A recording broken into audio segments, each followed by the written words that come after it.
नमस्कार मंडळी, मी ऋतुजा विनय राणे तुमचं स्वागत करते संध्या प्रकाश किचनमध्ये। आजची आपली रेसिपी आहे गोबी पराठ्याची, म्हणजे फ्लावर पासून बनलेला पराठा। आता बऱ्याच घरांमध्ये म्हणजे आमच्याकडे स्पेशली फ्लावरची भाजी खूप कमी खाल्ली जाते, पण ठीक आहे, कधीतरी नवीन काहीतरी ट्राय करण्यासाठी खूप चांगली गोष्ट आहे। नक्की ट्राय करा, डब्यासाठी किंवा असंच नाश्त्यासाठी खूप चांगलं ऑप्शन आहे।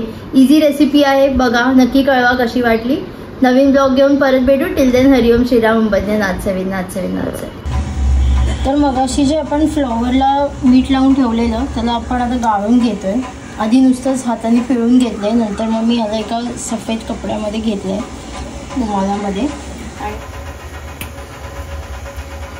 आपण फ्लॉवरचं सगळं पाणी काढून घेतोय, पूर्ण पाणी एकदम गाळून घ्यायचं। म्हणजे जितकं आपल्याला गाळून घेता येईल तेवढं सगळं गाळायचं।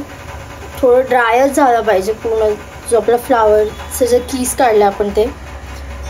तर त्याच्यामध्ये पाणी राहिलं तर तुम्ही जेव्हा पराठे लाटणार तेव्हा ते फुटू शकतं, ओलं होऊ शकतं, म्हणून जेवढं जमेल तेवढं पाणी काढून घ्यायचं आहे। इथे असं पूर्ण ड्राय झालं आपलं फ्लॉवर, असं झालं पाहिजे। आता हे आपलं फ्लॉवर इथे तयार आहे। इथे आपण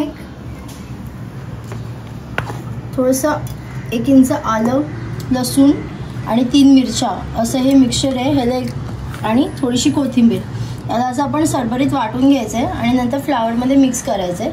सो हे आपलं स्टफिंग रेडी होईल।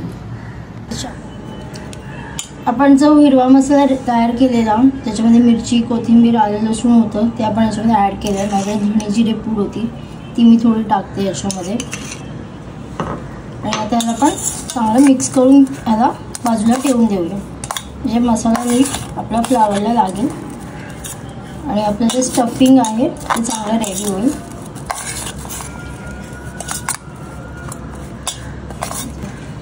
इथे आपलं स्टफिंग तयार आहे। इथे आपलं पीठ मळून तयार आहे। हे आपण जसं नॉर्मल चपातीला पीठ मळतो तसंच आहे। एक वेळ जाड, एक वेळ नरम झालं पीठ तरी चालेल, पण जाड नको व्हायला। सो तसं हे पीठ मळून आपलं रेडी आहे। काही जण ह्याच्यामध्ये तुम्ही 10% मैदा पण टाकू शकता पिठामध्ये, जर तुम्हाला अजून सॉफ्ट किंवा काय म्हणतात असे लच्छे पडतात ना त्याच्यासाठी। पण आपण नॉर्मल 100% गव्हाचं कणिकच घेतलेलं आहे। आता आपण याची अशी वाटी करून घेतली आहे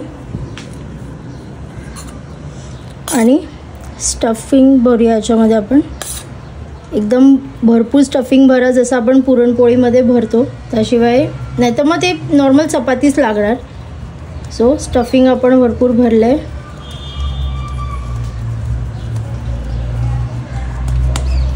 आणि आपण याचा आता गोळा आपण छोटा घेतला आहे, म्हणून आपण याला छोटे छोटे पराठे लाटूया।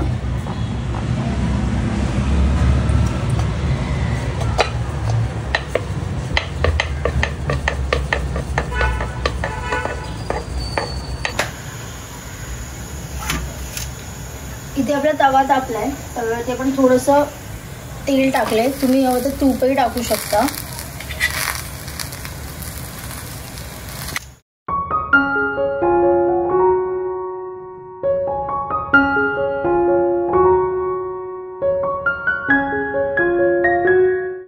आपला पराठा इथे रेडी आहे। आता ह्याच्यामध्ये एक फक्त सरप्राईज एलिमेंट आपण ॲड करूया,